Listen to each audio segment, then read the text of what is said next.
Lovely sunshine in store for Valentine's Day. Starting out the day very cold and then becoming mild in the afternoon. We're also keeping it dry all the way through Saturday. That's when our next chance of rain will be. I'll have all those details coming up.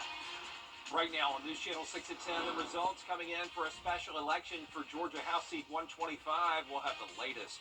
Also ahead, changes on the way for the Richmond County school system, what schools might close, and how parents can have their say.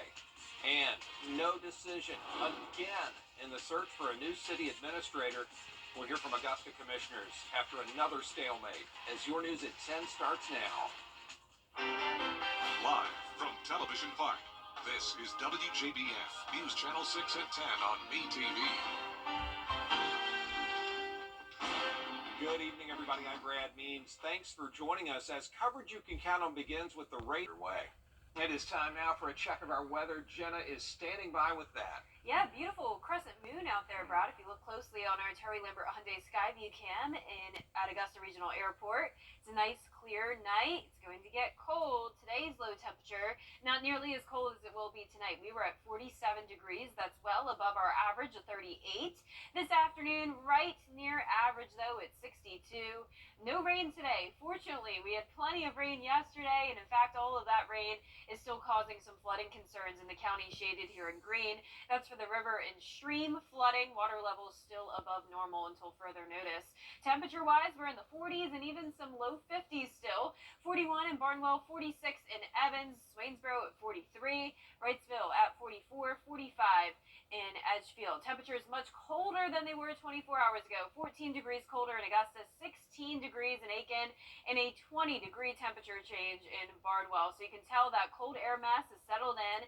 Satellite and radar not showing any activity. We are completely clear. Clouds well to the south of us. High pressure taking over. Not a drop of rain across the southeast. Winds are still a little bit breezy. That's the reason we're still in the 40s. Those winds coming in from the northwest, 7 miles per hour in Augusta, 6 in Aiken, and 5 in Sandersville. But once these winds settle down, it will get down into the 30s. So notice tomorrow morning only around a 3-mile-per-hour wind and getting down to the freezing mark, 32 at the 7 o'clock hour. So a cold Tuesday night leading into Valentine's Day, but overall a lovely holiday in store. Plenty of sunshine, a mild afternoon, and then we'll start to warm up as we go into the end of the week with our next chance of rain on Saturday. I'll break down all those details coming up shortly, but back to you, Brad. Jenna, thanks. New tonight, the driver accused in a hit-and-run accident in Waynesboro has been caught. This happened Friday night at 6th and Liberty Streets. Police say the driver of a truck hit one adult and 3 children while they crossed the street. Georgia State Patrol says the driver faces several charges. The name of that suspect has not been released. In Aiken County, 2 men facing charges in 2 separate cases. 22-year-old Alan Adams and 19-year-old Katie Keener face several charges, including murder and armed robbery. They were both arrested this week in Lexington County. Police say back on November 28th, they robbed and shot Devon Trioche. His body found at the Edisto River boat landing in Aiken County. And then about a month later, police say the same suspects robbed and shot and killed Tony Etheridge Jr. There is a cash reward for information in this case. Well, a deeply divided Augusta Commission failing again. And warming up to 68 degrees on Thursday and Friday. Then over the weekend, we'll cool back down to 56 and then back to the 60s next week. I'll have more details on the forecast after this break. Now, your most accurate forecast with WJBF Live 5/6. Welcome back. I want to start out with a school shout out. Actually, 2 schools to shout out today. I had a very busy but fun day down in Barnwell. My first stop was Barnwell Elementary School. I spoke to 175 6th graders. You can see them all there, and there I am in the background. And I was so happy to see my name on the sign when I got to the school. And then after that, I went to Ginyard Butler Middle School, and I spoke with a lot of wonderful special needs students. They did such a great job coming up and pretending to be meteorologists, and they gave me the most adorable gift bag after. So I really had an awesome time down in Barnwell. So thank you to both of these schools for having me. I definitely hope to come back next year. This morning, we started out very windy. Winds were reported at 30 39 miles per hour in Augusta and Aiken. It was very, very windy for our Tuesday morning, along with still pretty damp outside. We also have the flood warning still in place for the counties here in green. Fortunately, no additional rainfall today, but we do still have the river and streams above their normal levels. So just keep that in mind if you're in those counties. Our Terry Lambert Hyundai Skyview cam showing dry conditions now in Aiken County. It's a clear night sitting at 46 degrees, so a little bit chilly, and we have a 7-mile-per-hour wind. Around the CSRA, we're all in those mid-40s, 46 in Washington, 45 in Edgefield, Barnwell, and Swainsboro, a bit cooler, sitting at 41 and 45 in Allendale. Satellite radar looking nice and clear for everyone. Not much going on across the southeast, just some clouds to our south, and high pressure will be moving in. So that'll keep us nice and sunny for Valentine's Day. It'll be great for any outdoor lunch or dinner plans. Highly recommend. It'll feel pretty comfortable with a high of 64, and the key here is that the winds will be much lighter, so you don't have to worry about a wind chill issue tomorrow. Notice those winds only up to around 5 miles per hour throughout the day. Temperatures starting out around freezing and then 64 at the 3 o'clock hour. As for those morning lows, we will be in the 30s the majority of the week ahead. We will briefly warm up to 47 over the weekend due to our next system coming in, and this will bring a 40% chance of rain on Saturday. Still pretty mild day, and then we'll have a cool down on Sunday behind that cold front, back to a high of 56, and our skies will clear out. So not much going on over the next couple of days, so let's jump ahead to Friday. It will be a pretty cloudy day as this cold front approaches us from the west. Not expecting any rain on Friday. Saturday morning, most of the rain to our north and to the south, but by the afternoon, some of that rain to our south will creep into at least our southern counties, possibly our central counties as well. I'm expecting just a light rain with the cloudy skies, a few showers into Sunday morning as well, and then those skies will clear. But overall, rainfall total is not going to be an issue here, so don't think this will be anything like the past couple of days. Our northern counties pretty much dry. It's just our far southern line counties that could get to around half an inch of rain. Our lows tonight, right around the freezing mark, a couple degrees above it in some spots, and our highs tomorrow in the low 60s. Here's a look at that 10-day forecast. Nice and sunny over the next couple of days, becoming more cloudy on Friday and Saturday. Saturday will be our only chance of rain for a while. Next week, nice and sunny as well. Temperatures feeling comfortable in the 60s, and then an additional chance of rain the following Friday. All right, Jenna, thanks a lot for that. Still ahead, Georgia Governor Brian Kemp announcing the state. Now you lock in the lowest rate possible. You have no obligation. Call now. And last but not least, it's Mardi Gras down in New Orleans tonight, and word is you're lucky if you can catch a Zulu coconut. It's one of the Mardi Gras' most coveted throws. Christopher Leach has more. The throws of New Orleans parades require enthusiasm to acquire. They aren't always treasured past the Mardi Gras holiday, but a few of the signature throws are sought after.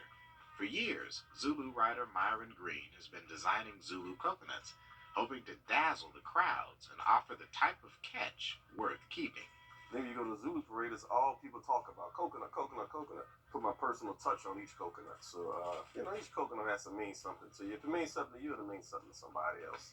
I want them to get my coconut and put it in the house somewhere where it would be seen. So now it's a piece of me and your own. I don't know how that sounds, but Myron and his twin brother Marcus have experienced the Zulu parade in all types of different ways, from attending the parade as kids to marching in the bands at Abramson High School and Southern University's Human Jukebox, to attending the parade as riders. And it inspires this year's coconut designs, which includes decorating the inside of coconuts. So my brother went to South Africa a few months ago. While in South Africa, he met some people from the Zulu tribe, and they were talking about the King of Zulu in South Africa, et cetera, et cetera. From sparkling Tiffany & Company inspired jeweled coconuts to office party king cake table coconuts, each year the mission is to outdo the last. Valentine's Day is the day after Mardi Gras this year. So fellas, you can give this to your girl if you get it. Say, hey, happy Valentine's Day. Look what I got for you at the Zulu parade. You know they call coconuts the golden nugget, they used to at least. And this person's emerging from a coconut. But what they have is a Zulu bag in this hand. This is what the people really want. They like these, but they really want this. And then there's the coconut. It's like an all glitter coconut I did, so I just put some glitter on it. Myra now shares the tradition of decorating coconuts with his son, and they make boomerangs and Mardi Gras memories.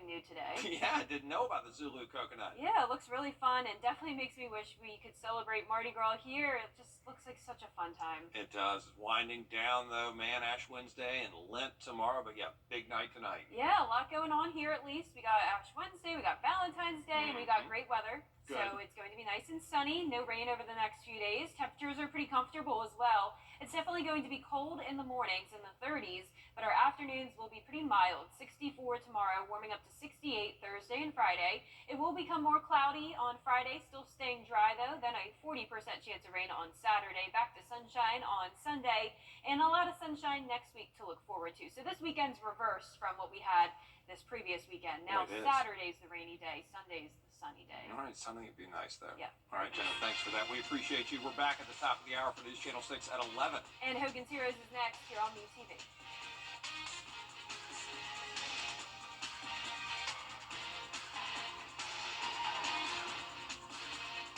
$457 million on America. You can't beat this Valentine's Day forecast. Lovely sunny skies, mild temperatures in the afternoon. We're staying dry until Saturday. That'll be when we have our next chance of rain. I'll have all those details coming up. Right now on News Channel 6 at 11, more reaction to the master plan that could bring big changes for Richmond County schools. Also ahead, the race continues. Runoff results from District 125 for you. And another day, another failed attempt to name an administrator in Augusta. News Channel 6 at 11 starts now. Live from Television Park, this is WJBF News Channel 6 at 11.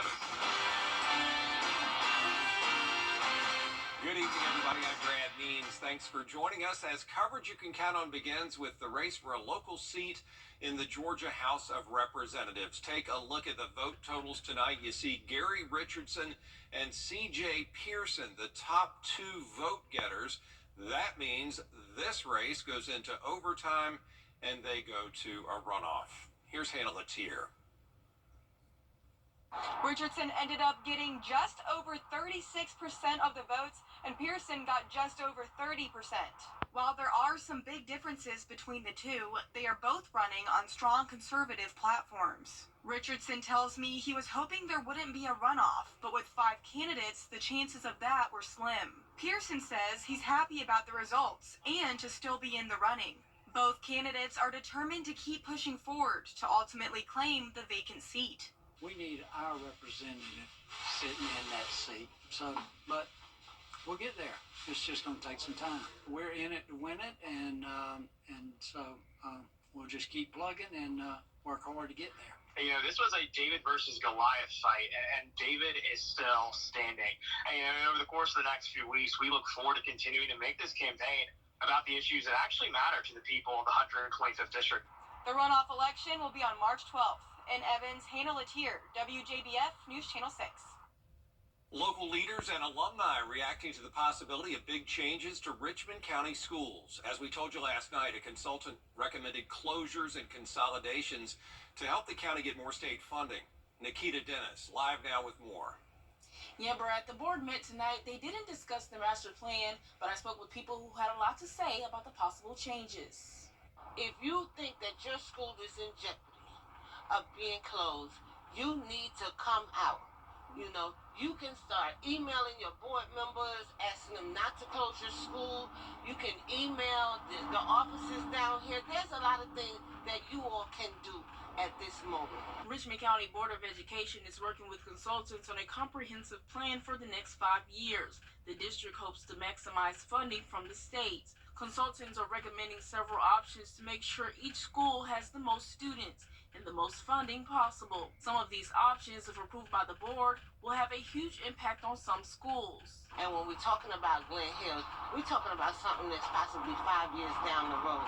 Who knows what's going to happen within those 5 years?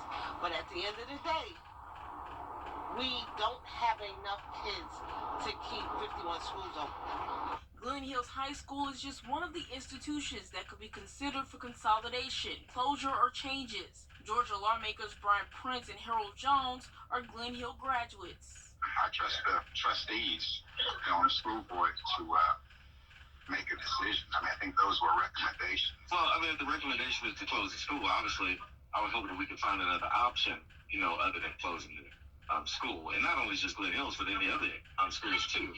And one of the things I've learned within politics is always other options that can be looked at. The board will hold several meetings for the members of the public to give their input. I feel they should do what's necessary. I think we have more than enough schools. We don't need any more new schools. Merging is one thing, but you got to get to the core of the problem. We have to have a learning environment, safe learning environment in our schools. Why? Close and consolidate why? Let's work with what we have and make that be better. What are we consolidating for? We've consolidated enough. Meetings for this master plan will begin early March. Live in the Satellite News Center, Nikita Dennis, WJBF, News Channel 6. And remember, Thursday is your last day to cast your vote for which school calendar the Richmond County District should use in 2025-26. The two options include year-round schooling. To check those calendars and fill out the survey, just go to WJBF.com and click on this story link. A deeply divided Augusta Commission failing fourth. Local counties getting extra money for car seats. It provides car seats and classes on installation to low-income families. This is funded each year by the Governor's Office of Highway Safety, and families that qualify for any public assistance are automatically eligible. If your child is not restrained, if you do get into an accident, even if you have to apply your brakes quickly, your child will be thrown over the seat. If they're in the back seat, they'll be thrown into the front seat if they're not restrained. So it doesn't have to be an accident, even if you just, are avoiding an accident and you have to swerve or slam on your brakes. Your child could still be injured. Columbia, Richmond, Tolliver, and Washington counties all getting their share of that grant money. Coming up, your hometown road trip is back on the road again. A look at the stops they'll be making this week when News Channel 6 at 11 continues. And mild temperatures for Valentine's Day and warming up to 68 degrees Thursday and Friday. Back down to 56 Sunday, and then the 60s return next week. More details on the temperatures and rain chances when we return. This is going to be the Truck Center of Augusta and the area's #1 Ford dealer, Gerald Jones Ford. The live 5-for-6 Skyview Network, sponsored by Terry Lambert Hyundai. Now, your most accurate forecast with WJBF Live 5-for-6. Welcome back. I want to start out with a shout out to two different schools today. I took a trip down to Barnwell and I visited Barnwell Elementary first. I spoke with 175 sixth graders, very big group shot here. And then after that, I went to Ginyard Butler Middle School and I spoke with a very special group of some special needs students, and they were so wonderful. All of the students were great. The teachers were great as well. And they even left me with some really sweet surprises. I saw my name on the sign at the school, and then I also was given a really adorable gift. So thank you all for having me. I'm hoping to come back again next school year. But this morning was very windy. We had a wind gust of 41 miles per hour in Washington this morning, 39 in Augusta and Aiken. Luckily, those winds have definitely settled down, and we didn't have any rain today, which is very good considering we do have these flood warnings still in place in the counties here in green. That's from the 2 to 5 inches of rain we received on Monday. So water levels at all the different bodies of water here in these counties are above normal. So just keep that in mind. Those warnings in effect until further notice. A nice clear night as we get ready for Valentine's Day. Not much going on. Skies are clear with some cold temperatures. 39 currently in Augusta. Winds are calm. So with the calm winds, our temperatures will get pretty cold. We're seeing a lot of low to mid 40s still though. 44 in Washington and Crawfordville, 44 in Edgefield, 43 in Barnwell, and 43 as well in Sylvania. So pretty consistent temperatures with clear skies for everyone.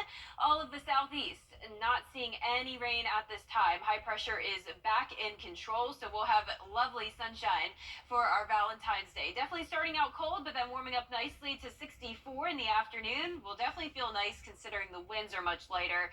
So 64 by 3 o'clock, back down to the upper 50s by 6 o'clock. Definitely recommend some outdoor lunch and dinner plans. So definitely take advantage of the nice weather weather for the holiday. As we go into the next few days, mornings will be cold. We'll briefly warm up to 47 going into the weekend due to our next system coming through. That'll bring us clouds and rain on Saturday, 40% chance of it. And then we'll quickly clear out, though, on Sunday, back to sunshine with some cooler temperatures again. So let's jump ahead to Friday because there's really not much going on the Futurecast for now. But by Friday, it will be a mostly cloudy day as this cold front's knocking on our door. But all of Friday will be dry and really through Saturday morning as well. But we'll have to watch this area of rain down to the south of us. This will start to scoot into some of our southern and central counties on Saturday afternoon. Most of our northern counties staying dry, and this rain will be nothing like what we had a couple days ago. So it'll be out of here pretty quick, and rainfall totals really only up to ½ an inch, and that's just for our far southern lying counties. Up towards the north of I-20, pretty much barely any rain. Lows tonight, though, in the low 30s. Highs tomorrow will be in the low 60s. A mild afternoon. And your 10-day forecast showing the sunny skies for now. Back to the clouds on Friday as we warm up to 68 degrees. 63 with a 40% chance of rain on Saturday. Back to sunshine again on Sunday. President's Day looks great as well. Sunny and dry next week with those comfortable temperatures. All right, thank you, Jenna. Your hometown road trip is back with new episodes. First up, they're headed to Swainsboro, checking out the Music Memories Museum and a lot more. News Channel 6's Brandon Dawson spoke with the owner about his large collection. And I was in the music industry myself. I was a Southern gospel recording artist for many years. Oh, wow. And back in the 80s, I started collecting autographs of people I met throughout my years out on the road. And I just started collecting them here from right on up. And then it's kind of funny how it ended up. I'm from Charleston, South Carolina, and I started collecting music. But then when I met my wife, Judy, who we've been married 27 years now, this was her hometown, so she brought me here to Swainsboro, not realizing all the music history in this town. You can catch all new episodes of Your Hometown Road Trip Wednesday afternoons at 12:30 on News Channel 6. Still ahead, Georgia Governor Brian Kemp looking for ways to... Did you know there was another big sports event Sunday? Yeah, the 20th annual Puppy Bowl. 131 rescued dogs from 73 shelters across dozens of states. The teams competing for the Lombardi Trophy. Team Rough beat Team Fluff. The terrier mix named Fred out of California named the most popular pup, and now they're all up for adoption. Oh, so cute. Adorable. I love it. And I love the weather this week, Brad. It is going to be beautiful for Valentine's Day. Definitely great for any outdoor lunch or dinner plans. High is 64, warming up to 68 Thursday and Friday, becoming cloudy on Friday and Saturday. 40% chance of rain Saturday, back to sunshine on Sunday. All right, Jenna, thanks, and thank you for watching. We do appreciate it. Have a great night.